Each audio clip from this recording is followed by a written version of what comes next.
let's start today's class. So last class I had asked you all to at least give me three types of for government approval and automatic approval. Anybody checked? What type of businesses are can get foreign direct investment through automatic and through the government approval?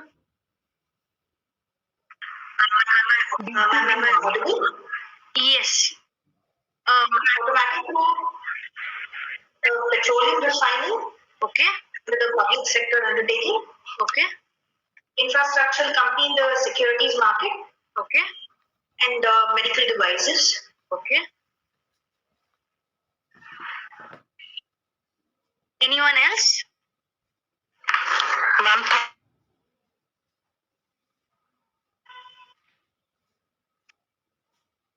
You're not audible. thermal power and insurance up to 49%. Okay. Okay. Anybody else who looked up? Ma'am, mining and minerals. That's Okay. print media. That requires government or automatic? How is that? Government. Okay.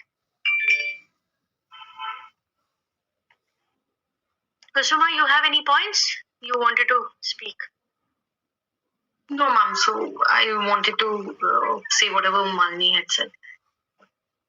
Okay. Okay, so let's start today's class. Okay, so last class we saw that FDI means investment through equity. Through equity by a person resident outside India in an unlisted Indian company or 10% or more issue paid up equity capital on a fully diluted of a listed company. So this is what we saw. Then we saw what is capital. It's equity, shares, fully convertible, mandatory convertible, preference shares, debentures, and warrants. So next today we will see is who are the eligible investors who can invest in FDI. So who can invest in FDI? You have a non-resident entity can invest in India. So that means a corporate can invest in India, except in those activities which are prohibited. Now, if you look at an entity of a country which shares land border with India. So if you are from, what are the countries that shares borders with India? Pakistan, Nepal. Pakistan, Nepal. Bhutan, Bangladesh. Yes. So if you want to make investment, if those countries want to make investment, you will have to go, they can invest only through the government route. It cannot be done through the automatic route. Now, a citizen of Pakistan or an entity incorporated in Pakistan can invest only under the government route in sectors, activities other than defense, space, atomic energy, and sectors activity prohibited for foreign investment. We'll see what is this prohibited activities, but a Pakistan citizen cannot invest in any of the defense, space, atomic energy, all such things. Now, in the event of transfer of ownership of any existing or future FDI in an entity in India, directly or indirectly, resulting in beneficiary ownership falling within the restriction purview of Para 1A, such subsequent change beneficiary shall also require government approval. Now, I'm not sure if you all have you all heard about beneficiary ownership?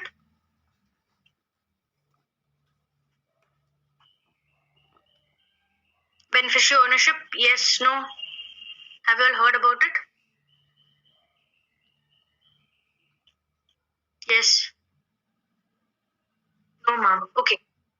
So what is beneficiary ownership is nothing but I am an Indian company. So my company is Apurva. I have another company who is in say in US. Now US is, one second, let me open the word so that it will be easy for me to explain.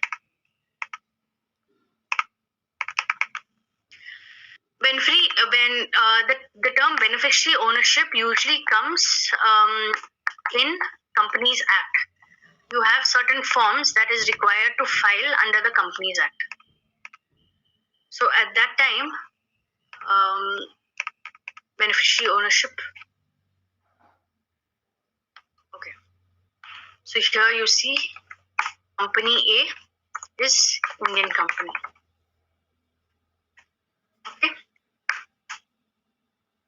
70% shareholding is held by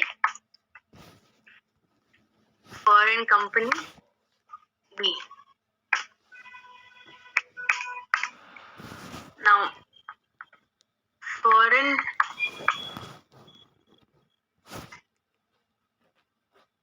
percent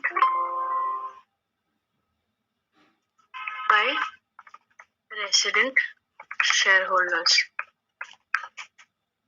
Okay. Foreign company B, 100% held by Mr. C.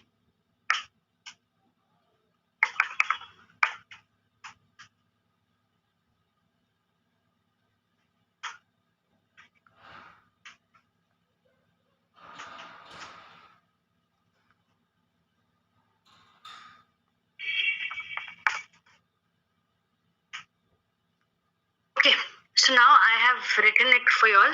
So company A is an Indian company. 70% of the shareholding is held by foreign company B. Now, 30% of the shareholders are the resident shareholders. Now, if you look at the foreign company B shareholding, it is 100% held by Mr. C. So it's an individual who holds 100% of shareholding in foreign company B. So basically, if you look at the beneficiary ownership of company A is none other than Mr. C.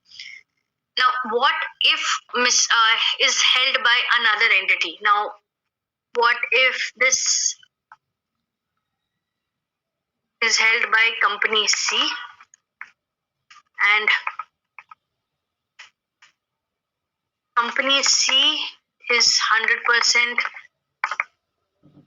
held by Mr. D? Then who would be the beneficiary ownership of company A in this case? Mr. D. Mr. D. Mr. D. Yes.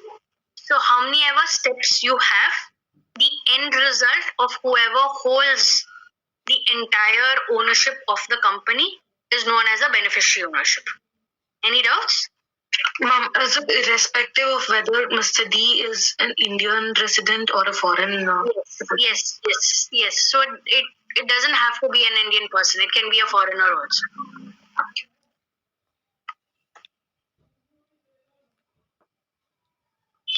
Okay. So this is what is a beneficiary ownership. Let me quickly go to the PPT. Ma'am, where's the definition given? There is no definition that's given. Why I brought up beneficiary ownership is because it's coming, the term is coming, and you would not know what the beneficiary ownership means if I wouldn't have explained it to you, because it just mentions beneficiary ownership.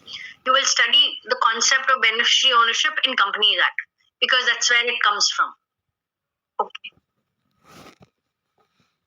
So I just wanted to give you all an understanding because it's important when you have a term that's coming in point number B, you have a term called beneficiary ownership. So you will obviously wonder what is a beneficiary, who can be called a beneficiary ownership. That's the only intention. Okay, so point number 2. So basically now, so I was explaining point number B. So what happens is sometimes so you have an activity which you're doing with a person in Singapore, and it is it is under automatic route. The business is under automatic route. For some reason, the Singapore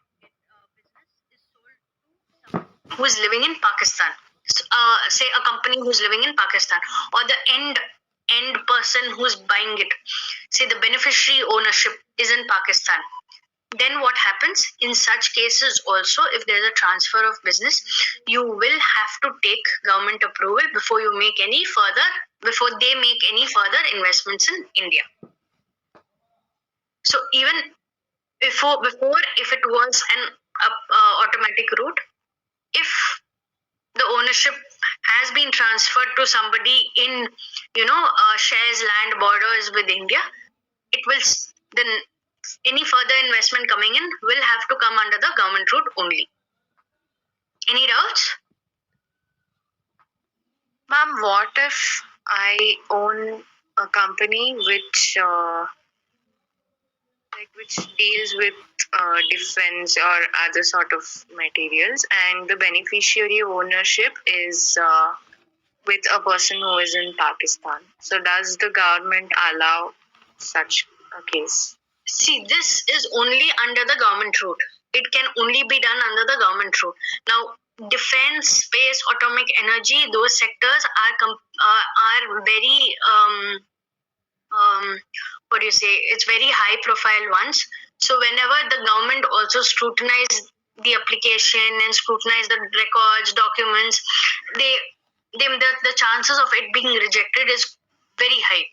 And all these kind of defense, space, atomic energy are all done by big companies.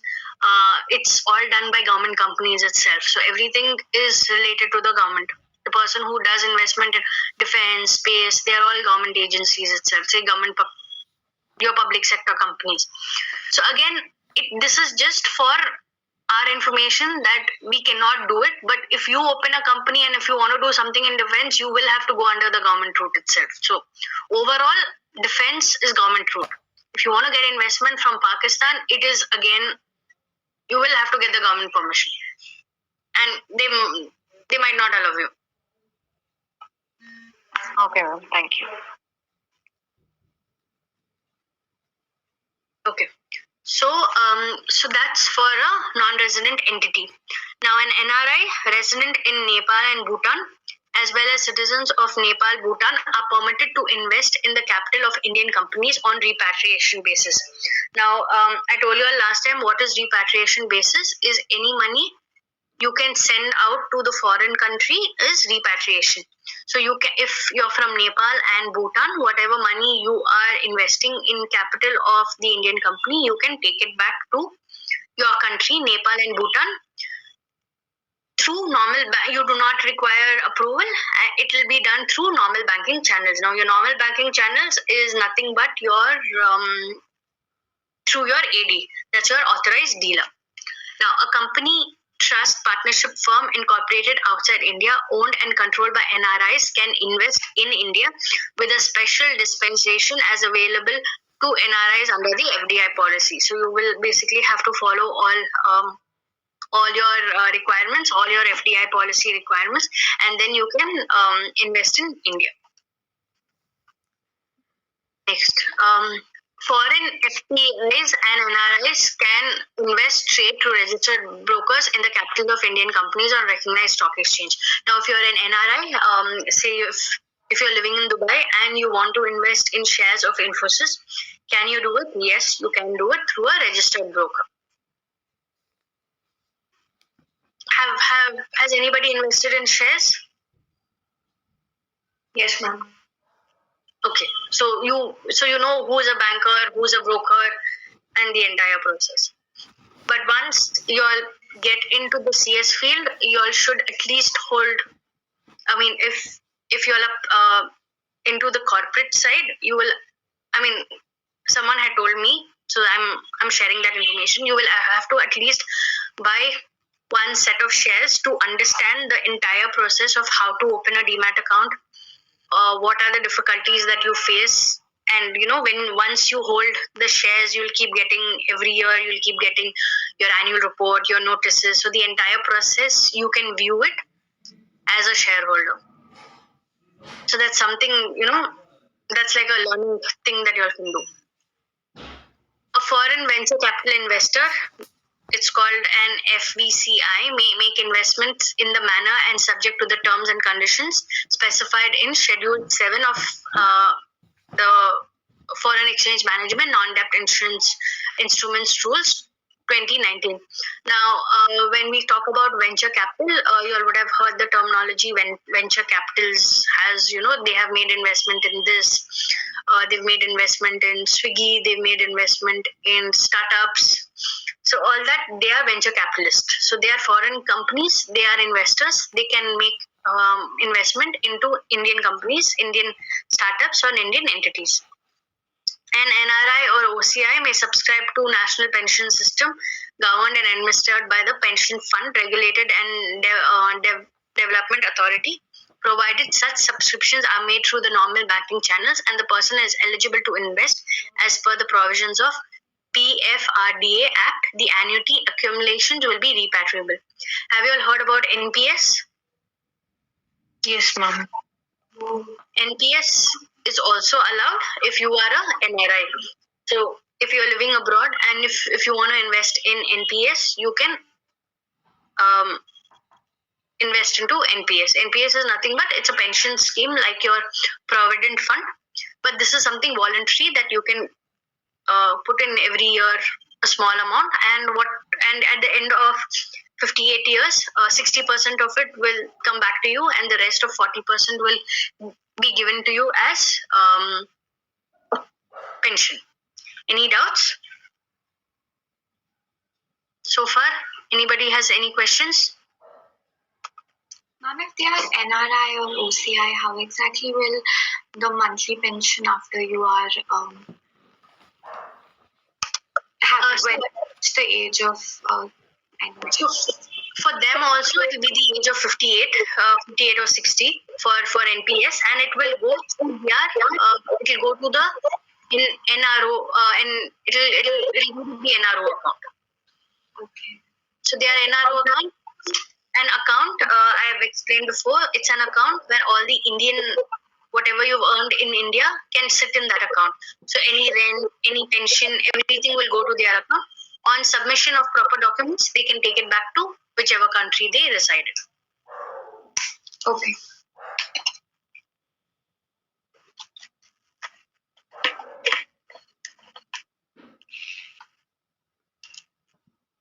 Okay.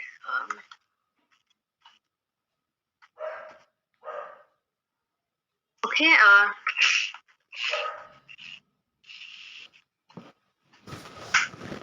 Now, in what type of companies can you, if you are, say, an investor, in what type of companies can you invest in? You can invest in an Indian company.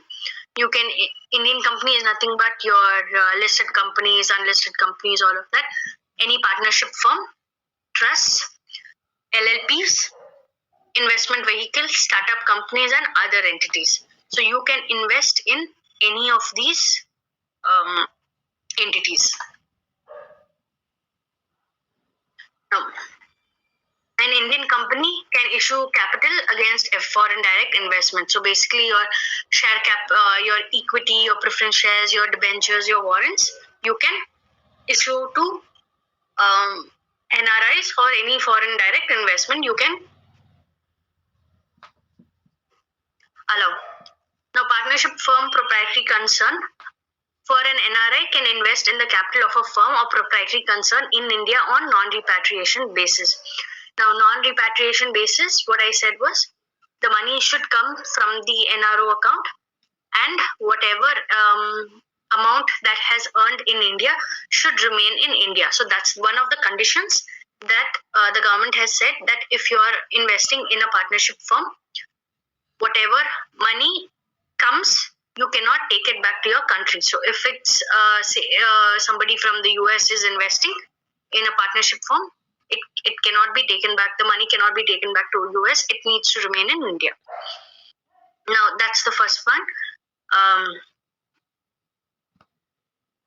The firm or proprietary concern is not engaged in agriculture, plantation, or real estate business or print media sector. So again, you cannot invest in a partnership firm where they are engaged in agriculture, plantation, real estate, or print media sector. Amount invested shall not be eligible for repatriation outside India. So the amount you cannot take it outside India. Now, investments with repatriation option. Now, if you want to take the money out and if you're investing in an LLP, NRIs may seek prior permission of RBI for investment in sole proprietorship concern partnership firm with repatriation option. The application will be decided in consultation with the Government of India. So the government will not allow you until you take prior permission of the RBI and the government. So that's when you can take the money back to your country. Investment by non-residents other than NRIs. Now, if other than NRIs, if you're a non-resident, a person resident outside India other than NRIs may make an application, take prior approval, and make investment in the capital of the firm. So basically, again, this will also be approved by the government. So if you're a foreign national, so other than NRI is nothing but an OCI or a foreigner or anybody, if you want to make an investment in a partnership firm, you need to take prior approval of the RBI before you make investment. Now, trust investment by a person resident outside India is not permitted in trust other than venture capital fund registered and regulated by SEBI and investment vehicle. So basically, in a trust, you cannot invest in. Limited liability partnership, foreign investment is permitted under the automatic route in LLP operating in sectors activities where 100% FDI is allowed. So if you want to invest in an LLP for 100%, whatever is an activity which is 100% an automatic route, you are allowed in such kind of activities. So basically, if you want to invest in a government route thing, it will not be allowed for an LLP. Now, investment vehicle, again, you can invest in your certificate of deposits or bonds, all of that. But once you decide to invest, you will be binding with the SEBI regulations. There are a set of regulations that has been mentioned in the PPT. So it will all be binded on these certain regulations. It will all be applicable to you. So whatever investment you're making, you need to follow all these regulations, and that's when you can invest in certificate of deposits or bonds, or the risk is very low if you're investing in an investment vehicle. Okay, any doubts till now? Anybody's got any doubts?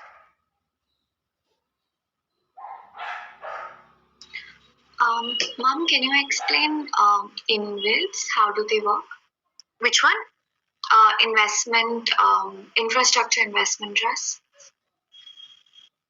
Where is in investment vehicle? Yeah, infrastructure investment trusts, InvITs. Where is that? It's under investment vehicle. Okay. This is nothing but it is in case if you want to invest in an infrastructure investment vehicle which deals with infrastructure, then this particular regulations will be applicable for you. So basically, when you are investing in an investment vehicle, the concept of investment vehicle itself is positive results. So I've mentioned your positive results. So it is not like your shares where sometimes you can, or mutual funds where sometimes there are losses, sometimes gains. So with a mindset of positive results, it's where they invest. The risk is very low, and you only invest in bonds. So now again, bonds is nothing but it will be in the infrastructural companies or real estate areas. Those kind of areas you will be applying for those company bonds, those companies certificate of deposits, all of that. So if you invest in an infrastructure company or a real estate investment trust, that's when all these regulations will be applicable for you. That's what it's trying to say, and that's what the regulations tries to say. You'll have to follow the rules and regulations that are mentioned in those SEBI regulations. So what are investment companies?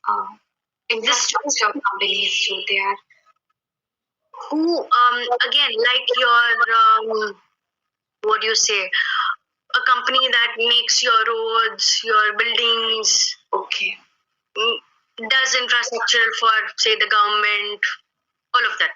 Okay. Will come under the infrastructural definition. Okay, your startup companies. Startup companies can issue equity or equity-linked investment, debt investment to FVCI against receipts of foreign remittance. Now, again, for a startup, the foreign exchange management non-debt insurance rules will be applicable. Now, if the startups are going to issue convertible notes, so usually startups, since they are small, their equity funding might not be that large. So they try to issue debt insurance, instruments like your debentures or any convertible notes like your preference shares, which are all, in the end it gets converted, you pay a debt for them, because a startups, there's no guarantee, so the equity is quite low for them. Then you have certain conditions. A person resident outside India, again Pakistan, Bangladesh,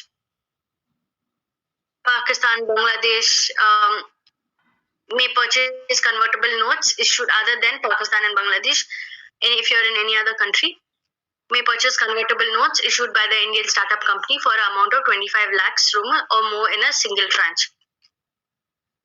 Again, where the foreign investment requires government approval, you will have to take the approval of the government.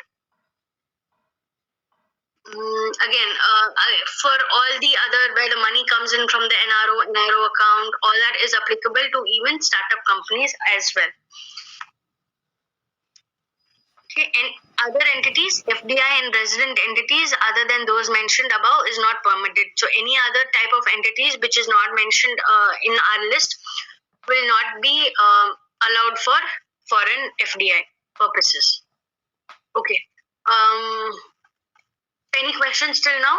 Anybody's got any questions? Ma'am, can you just once again tell what all comes under debt instruments? Your debt insurance is your debentures or your convertible, non-convertible preference shares, your bonds, your convertible notes. All that will be applicable for non-debt insurance instruments.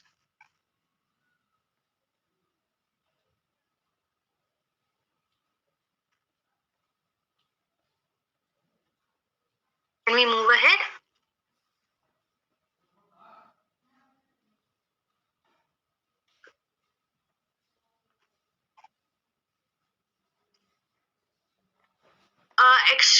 Escrow account means in Vidyashi, in what context you're asking me?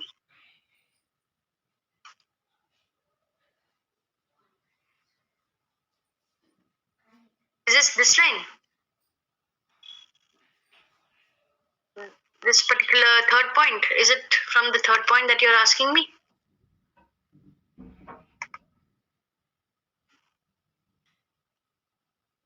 Okay, so if what is an escrow account? Escrow account is an account that is opened for a specific purpose. Now, a simple example: when you're opening, when you're issuing shares for the first time, when a company comes with an IPO.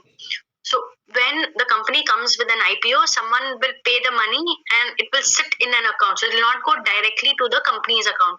It will sit in a special account that the company has opened. That's called an escrow account. Now every activity has got an escrow account. Now if you're paying dividend, that also goes to a separate bank account. If you are issuing any shares, any preference shares, any debentures, everything in initial.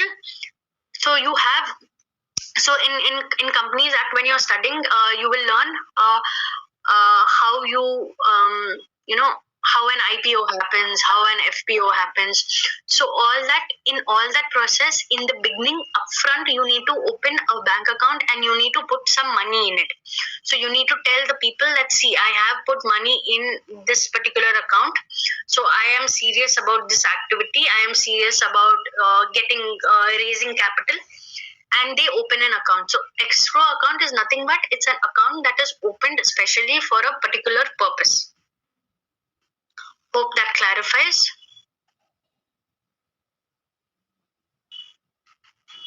Okay.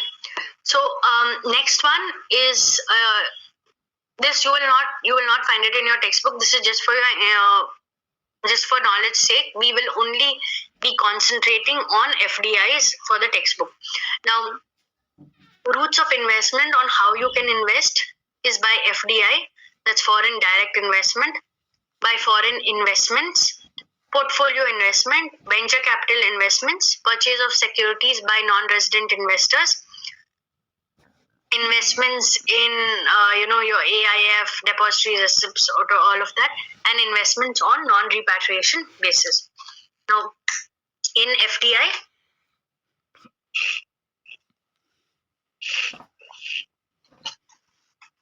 FDI can be made in a company through two routes. One is automatic route and one is government route. And both can be done by a person resident outside India. Foreign investments is again similar to FDI. It can be done in an LLP, again government route approval route by a person resident outside India. Now, portfolio investment, it's done by foreign portfolio investors and NRIs. So both categories can do it. Venture capital investors, only SEBI registered in venture capital investors can invest in this investments. Purchase of securities by other than non-resident investment, anything by a proper pension, foreign bank central, all of that from an approved agency. Now, investment in depository receipts, person resident outside India can purchase it. Investment in non-repatriation basis, any NRI, OCI, trust, firm, India owned, controlled by NRI, all of them can make investment into India. We will concentrate only by foreign direct investment by a company under the automatic route and the government route. Now, foreign investment can be made in an unlisted company. It can be made by in a listed company. Now, if it's an unlisted company, it's called a foreign direct investment. Now, if it's less than 10%, it is called an FPI, that's foreign portfolio investment, and if it's more than 10%, it's called an FDI.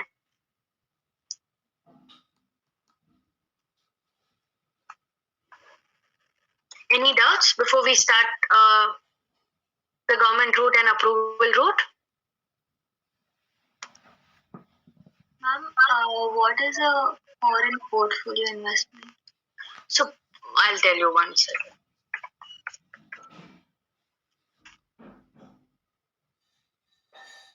Now, where did it go? Just one second. Okay. Foreign portfolio investment, it is a particular type of investment where you do in multiple baskets. Say you will invest in a little bit of stock, you will invest in a little bit of bonds, you want put full investment in one particular company, you will invest in multiple companies. Now, all of that put together is called a foreign portfolio investment. FDI is nothing but directly. You are investing in one company only. You do not have any portfolio with you. You are investing your entire amount in one particular company. That's FDI. Portfolio is nothing but you have multiple companies that you're putting little money in. Hope that clarifies. Yes, ma'am. Okay. Anybody else? That's all. We'll move ahead. Okay.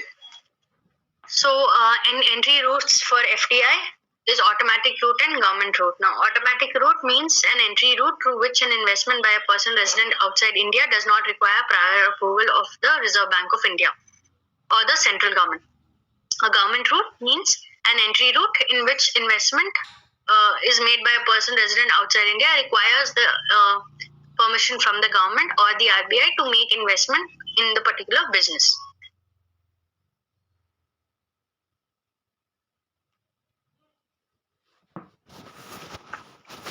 Okay, caps on investment. Now, all of you all went back and you all checked on how much percentage. So many of the places you all would have seen 100%, you all would have seen 51%, you all would have seen 49%, 10%. All of that is called nothing but caps on investment.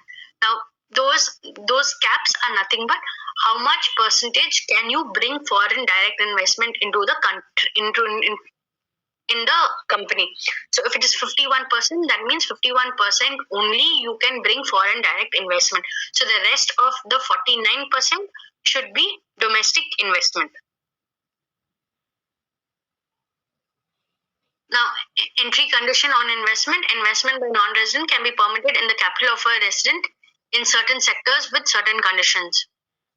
Certain conditions may include norms for minimum capitalization, lock-in period, etc. So every sector will have a special set of conditions which you will have to follow. So when you're following that, you will have minimum capitalization, that this much you have to invest.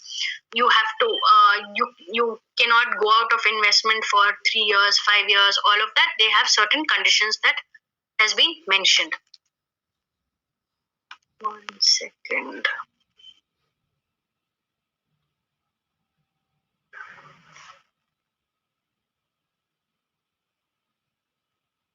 Okay.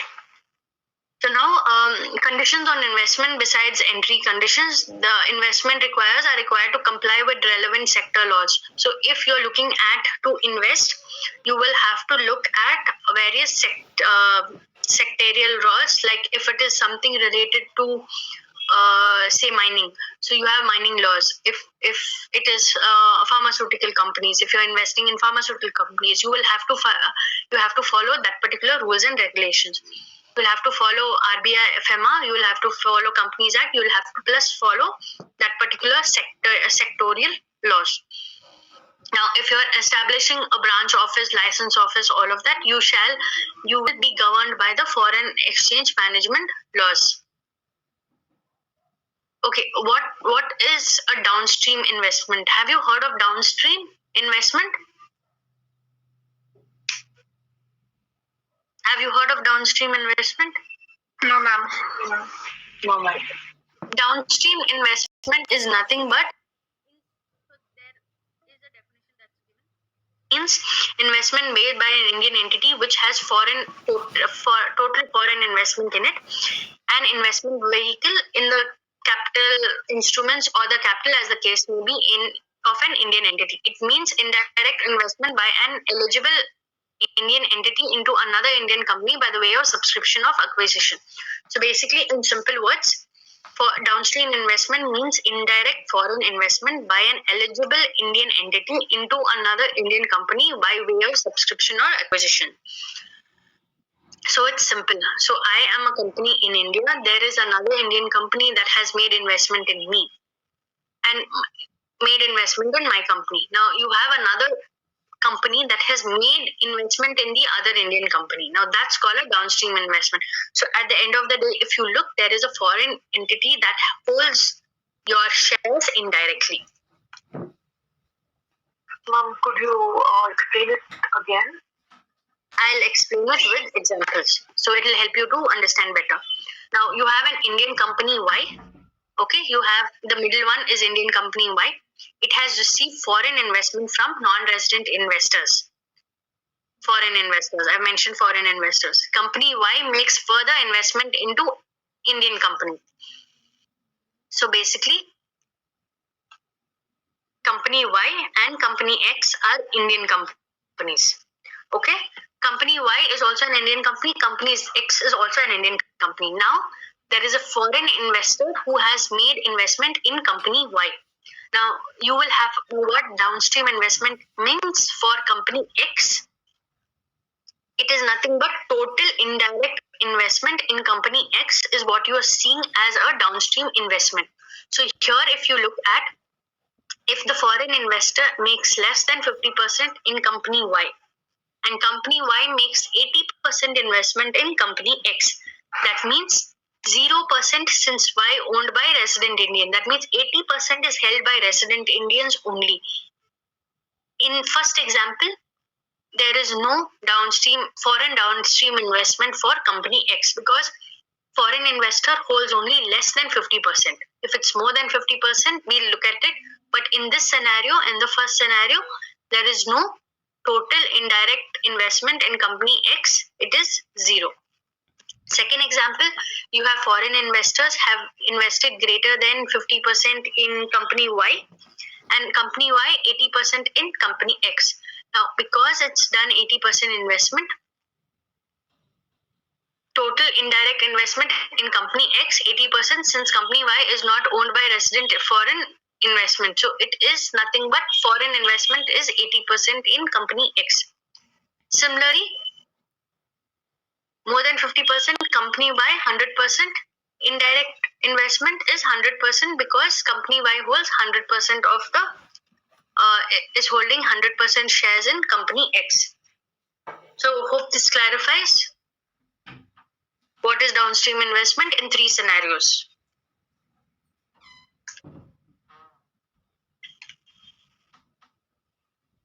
Yes, what does this since mirror image mean? Because it is 100%, it is completely 100%. So 100% is it's completely hold. So mirror image is nothing but because it's hold 100%, foreign investor is automatically it's just a mirror because it holds 100%. Whatever happens above it is also indirectly they kind of hold shares in your company. Okay.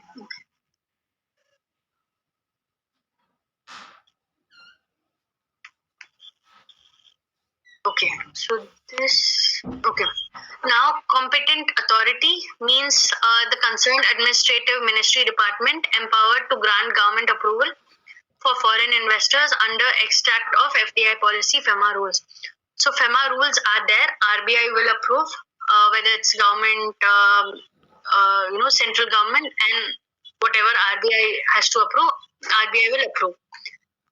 You have certain departments also, like mining is Ministry of Mines, banking, you have Department of Financial Services, manufacturing and arms and munitions, home affairs, pharmaceuticals, Department of Pharmaceuticals, Ministry of Civil Aviation, broadcasting information. All of that are different departments where you will have to get an approval under the government route. So government route, RBI will not give you permission. You will have to apply for these departments also. Any doubts?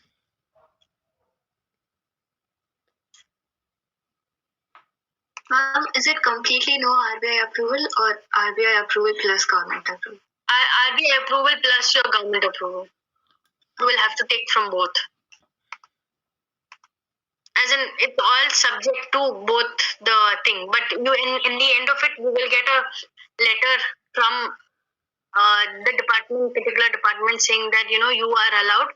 But again, RBI is also plays a major role because RBI you'll have to send all your applications to RBI also. And what if one rejects and one approves? No, they will go hand in hand. They will go hand in hand. Okay. Okay. Now, cases which do not require fresh approval. Fresh approval is something that every time, if it's first time, if you're getting the investment through government approval, every time you do not require government approval. So cases which do not require government approval is entities and activities which were earlier required prior approval of the government, which had accordingly obtained prior approval for their initial foreign investment, but subsequently activities have been placed under automatic route. So in the initial it was government approval and later on the government converted it into automatic route. Such a case you do not require government approval. Entities which have secretarial caps earlier which had accordingly obtained prior approval. Okay, similarly, if you have sectorial caps also, like sometimes you have 51%, 51% would have increased to say 70%, that time also you do not require government approval. Additional foreign investment into the same entity where prior approval of the government had been obtained earlier for initial foreign investment due to requirements under a press note, and the prior approval of government is not required for any other reason or purpose.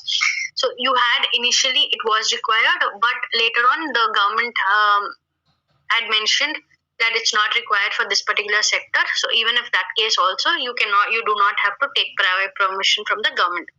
Additional foreign investment up to a cumulative of rupees 5,000 crores into the same entity within an approved foreign equity percentage into a wholly owned subsidiary.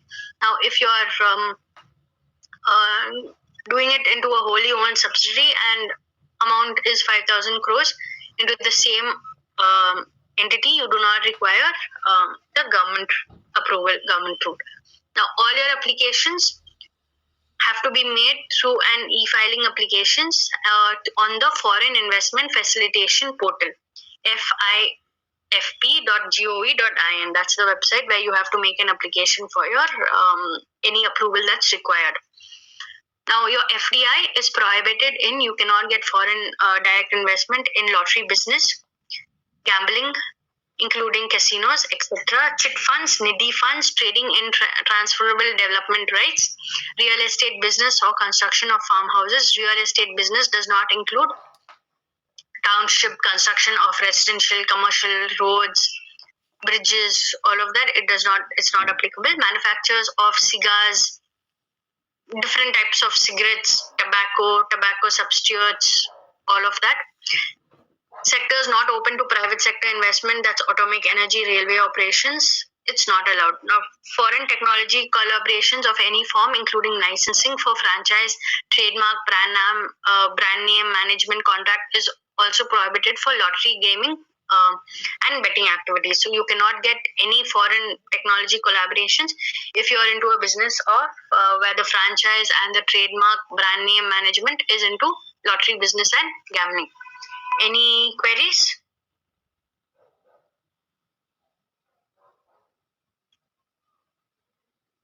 So all of these activities, foreign investment, FDI is prohibited. Any queries? Anybody? No? Okay. Okay, before we go to the secretarial cap, do you want to see how an approval, how an government approval looks? Yes, ma'am. Yes, ma'am. Yes, ma'am.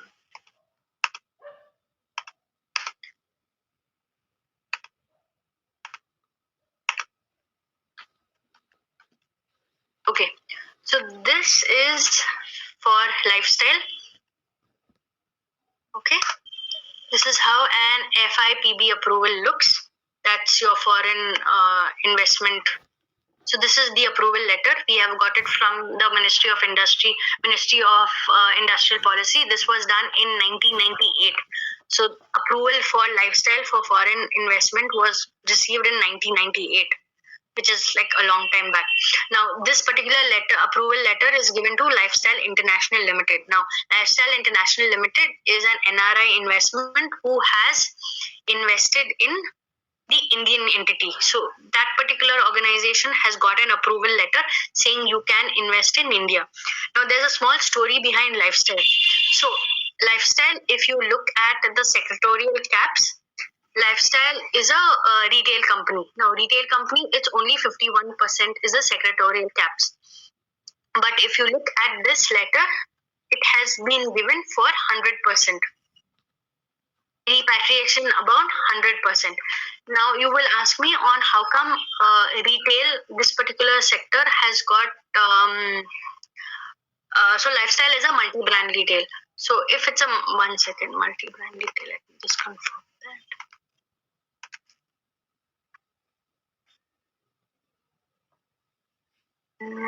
Yes, okay. Lifestyle is a multi-brand retail company. Now, if you look at your secretarial caps, only 51% was there. But in the year 1998, the government had allowed multi-brand companies to invest for a period, I think for a year or something, they had made 51% to 100%. So before it was 49%. Then they kind of told 100% you can get foreign investment into retail companies, multi-brand retail companies. That's when Lifestyle, if you look at Lifestyle International Limited, had invested 100% in Lifestyle International. Now, after the year, the government said, okay, we are changing back to 49%, and currently it is 51%. So this, yeah. So if a foreign company is investing in an Indian company that is 100% subsidiary of a foreign company, then it has to be wholesale, right? I didn't get you. For an instance, if a German company is investing 100% shares in an Indian company. So then it has to be wholesale, right? It cannot be retail. Again, there is something called single brand retail company and multi-brand retail company. So we'll come to that once we start the secretarial cap topic. Then you will know for wholesale. Wholesale is a different thing. Retail is different. Multi-brand retail is different. Single brand retail is different. So this what I'm showing you is for a multi-brand retail approval. So usually this was got in 1998. That's why it shows 100%. But currently, if you are getting government approval, it will only be mentioned in point number 4A. It will be mentioned 51%. It will not be mentioned 100%. Okay. So this is how the letter looks. It tells that you can 100% amount. So whatever money you have invested, you can take it out of the company. It is on repatriable basis, and then they will give a few conditions of what all is supposed to be done. This is how the approval looks. 3 pages, and then stamp and seal, Government of India, and then that's all. This is the approval letter. So that was one part of the letter which says repatriable amount, and this is a proper approval letter which says it's from the Ministry of Industrial Policy Promotions, which says you are directed to when all your investment has been approved. So this is a approval letter. Yeah. So this is how an FIPB approval letter looks like.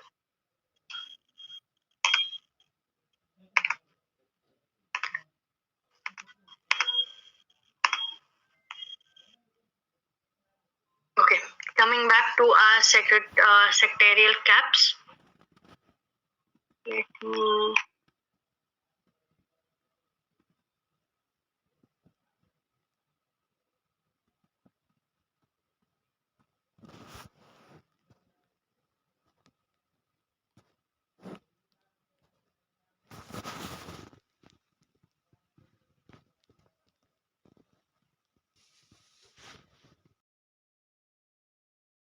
Okay, yeah. Okay.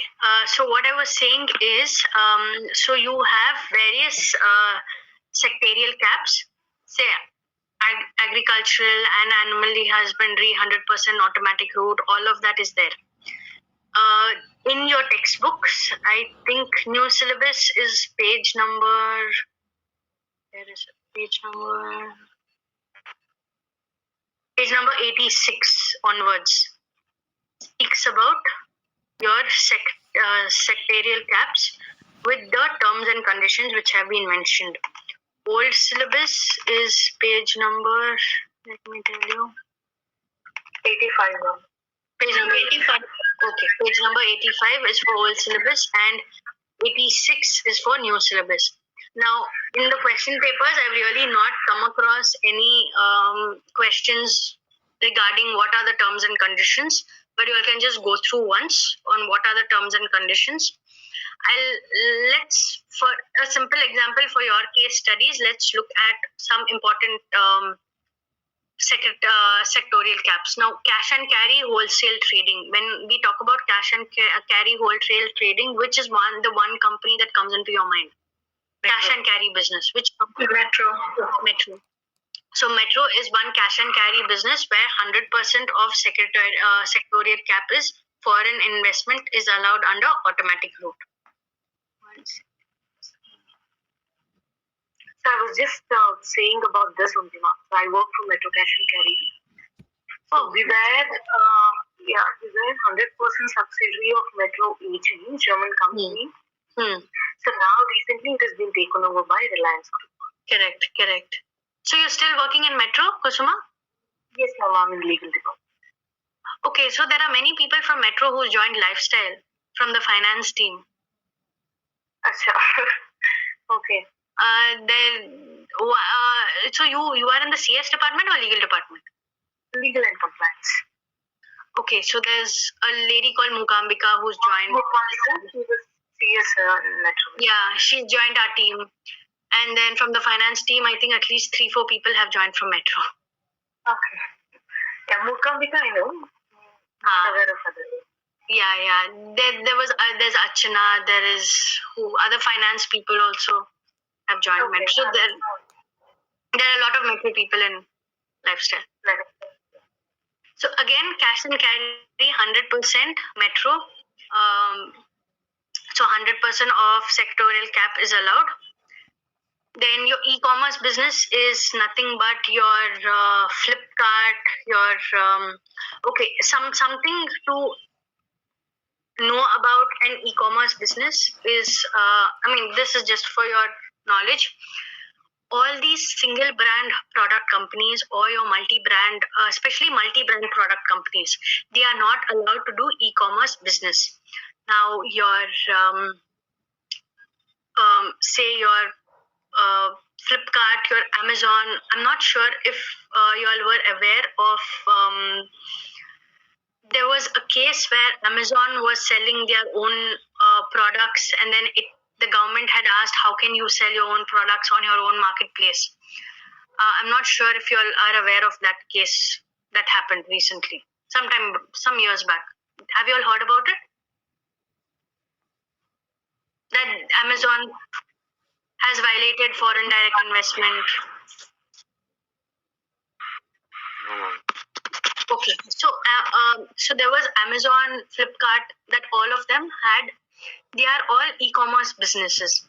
So they have a platform which helps B2B, B2C kind of customers to sell on their product. Now the government had come up and said you cannot sell your own product. So if you look at Amazon, there are Amazon sister concern like your Amazon retail. No, what is that? Cloudtail. Have you heard of Cloudtail? Yes, ma'am. So basically, so what they have found a way is because Amazon themselves, they cannot sell on their own platform. So they have incorporated small subsidiary companies like Cloudtail, Amazon Apparel. I think RK Traders is another subsidiary company. So they have opened small companies. It's not called their subsidiary companies, but they've opened small companies which act like a retailer. They enter into a contract with Amazon and they sell it, because Amazon cannot sell directly because they are a 100% automatic company, 100% automatic company. They cannot sell directly on their own platform. So they have incorporated small companies. Nothing to do on paper. On paper, they are not their subsidiaries. It's just their sister concern, something like that. And they do retail business. Now, similarly for multi-brand product retail company, I'll give you an example of Lifestyle. Lifestyle as such cannot do. When you look at multi-brand means you can sell multiple brands under one shop. So if you look at Lifestyle has got various brands, Biba, all of that they sell under their own in one shop. Now, multi-brand retail company has got one condition saying that you cannot do e-commerce business. Then how do you think Lifestyle has got their own website? If you put lifestyle.com, you will get Lifestyle product. I mean, you will shop from Lifestyle. But do you know who runs the website? Have you all ordered from Lifestyle online? Online shopping anybody has done from Lifestyle? Yes, no? No, ma'am. No, ma'am. Okay. If you shop from Lifestyle online, you will get your products from Lifestyle. But if you look at the bill, it will be Landmark Online Retail Company Limited, blah, blah, blah. It is because Lifestyle cannot do an online business. So Lifestyle cannot do online business. So they have opened another company called Landmark Online, and they run the website for Lifestyle. So that is multi-brand retail, a company. What is single brand product retail trading? Have you all heard of single brand retail companies?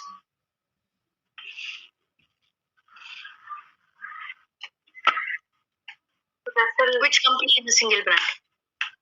Zara, What name? I didn't. Zara, Apple, Zara, yes. So when you all go into an Apple store, you will find only Apple products. No other products will be sold in the shop. Now, Apple also, they were only franchisee shops until recently that they've opened in Mumbai. Otherwise, they never had their own shops in India. It was again the franchisee shop. Have you all heard of the IKEA case? Yes, ma'am. IKEA is one single brand retail product company that wanted to come into India quite a long time. They had bought the land in Bangalore a very long time, and it had to come in 2020. Their first shop in Bangalore their first store in India had to open in 2020. But then that got delayed, and they opened one in Hyderabad, and subsequently they opened in Mumbai, and then it came to Bangalore. Why do you think IKEA is one company that have opened all around the world? So there is in Dubai, there is in Singapore, there's in US, the entire US is there. So they have opened everywhere. In coming to India took them a very long time because of a single brand product retail trading conditions. So they did not get the required approvals on time. Plus, there is one condition for single brand product retail trading companies that you need to get your raw materials. You need to get a percentage of raw materials from the local the local people only. So all those conditions, IKEA had to agree to it. So if you go to IKEA now, you will see only IKEA products. So IKEA doesn't sell any other products. They will only sell IKEA products. And many of it, you will see labels in IKEA saying that, bought from so and so Indian, artisans, Indian craftsmen has helped us make this product. You will find boards everywhere in IKEA because that's one of the conditions that a single brand product retail trading company has to get. A percentage of product has to be from the Indian market. So there are a lot of requirements, lot of approvals that's required when you bring foreign direct investment in India. And IKEA was the recent case for they had delayed so much, and now they've come into the Indian market because they have satisfied all their all the approval requirements. So you all can go through it. Really nothing to explain because it's all conditions that's there. You all can just go through it. I have not seen any questions coming from the exam in the previous year at least.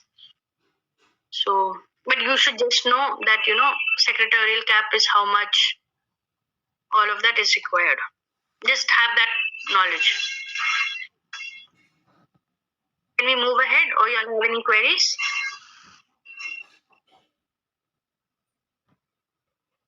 Anyone? Any queries? Can we move ahead?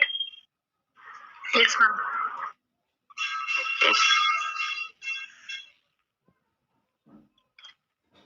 Okay. Now, what are the types of instruments that you can invest in?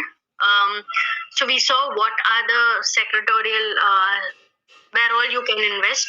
Now, what are the types of investments instruments that you can invest in? It's equity shares, fully compulsorily mandatory convertible debentures, fully compulsorily mandatory convertible preference shares, subject to pricing guidelines, valuation norms prescribed under the FEMA regulations. So basically, any equity shares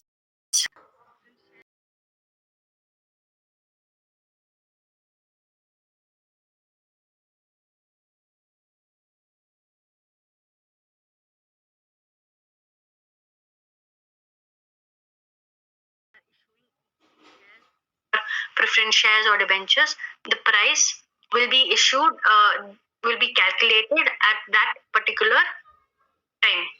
Now, this particular price will not be less than the fair market value. So basically, fair market value is whatever value is currently in the market. So there's a calculation as per SEBI that you have to do. You will have to get a valuation certificate, all of that. So by a chartered accountant. So price should not be less than the fair market value. You should always give more than the fair market.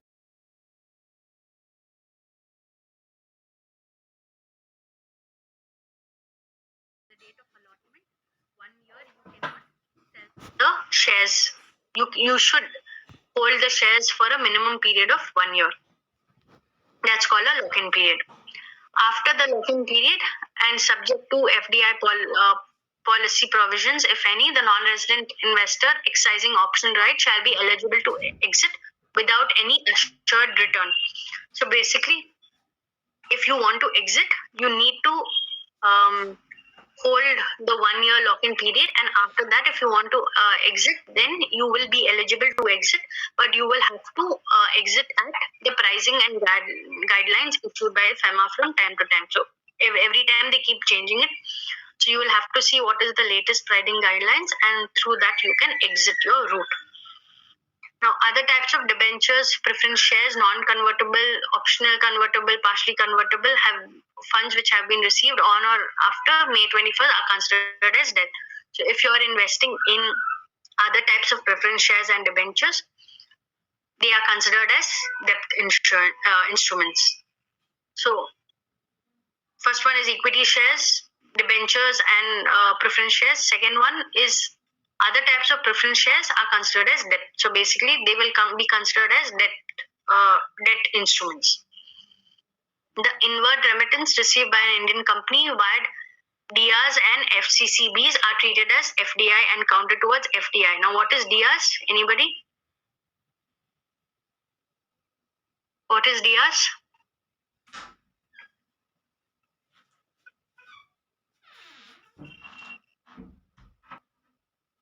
Nobody? Depository receipts. Depository receipts. Yes. What is FCCBs?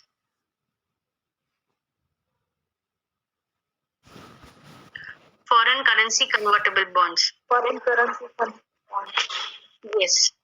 So both you can invest in depository receipts or foreign currency convertible bonds. Now, the fourth one, what you can invest in is warrants and partly paid shares. An Indian company may issue warrants and partly paid up shares to a resident outside in terms and conditions by the RBI. So, partly paid up shares is nothing but if it is 10 face value, and if you can for the first batch you can ask for five, second batch you can ask for 3, third batch you can ask for 2. So you can basically, partly paid shares is nothing but the 10 rupees. You are not asking 10 rupees from a shareholder in total. You are breaking down that into 5, 3, 2, like that. You keep asking. After a year you'll ask 5, after a year you'll ask 3, after a year you'll ask 2. Those are called partly paid up shares. Now you can also invest in FCCBs and depository receipts. You'll have to look at the guidelines issued by Government of India from time to time.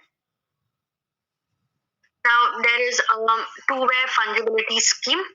A limited two-way fungibility scheme has been put in place by the Government of India for ADRs and GDRs. Under the scheme, a stockbroker in India registered with SEBI can purchase shares of an Indian company from the market for conversion into ADR, GDR based on the instructions received from an overseas investor. So basically, you are buying shares in an Indian company. A broker is buying shares of an Indian company.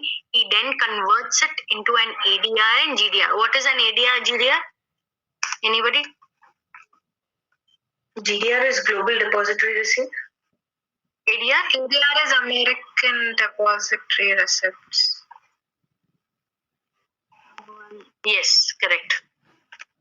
Yes. Okay, so you can. So basically, they are outside. It's a type of shares that have been issued to foreign investors. So a two-way fungibility scheme is you are buying shares in an Indian company. A broker is buying shares and they are selling it they're converting it into an ADR and GDR, and they're selling it to an overseas investor. That is also allowed. Sponsored ADR GDR issue is an Indian company can also sponsor an issue of ADR, GDR under the mechanism. The company offers its resident shareholders a choice to submit their shares back to the company so that on their basis they can issue ADRs and GDRs issue abroad. So basically, this is another new thing that's come up where you can buy current company shares and then you can submit it back to the company and they will convert it into an ADR, GDR. Okay. Any doubts?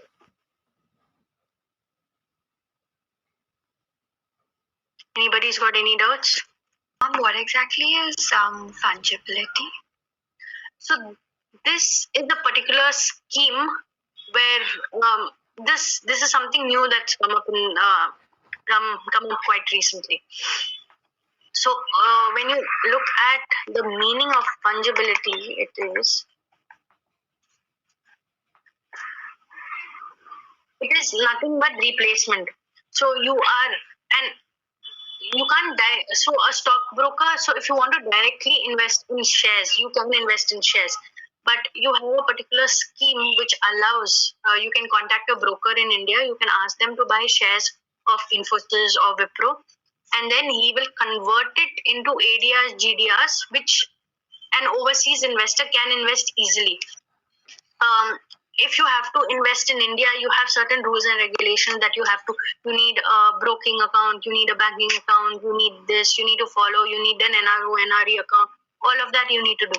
So this is a one-way option where a person can buy shares of an Indian company through an ADR and GDR.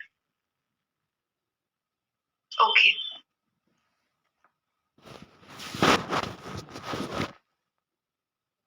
Anybody else has any doubt?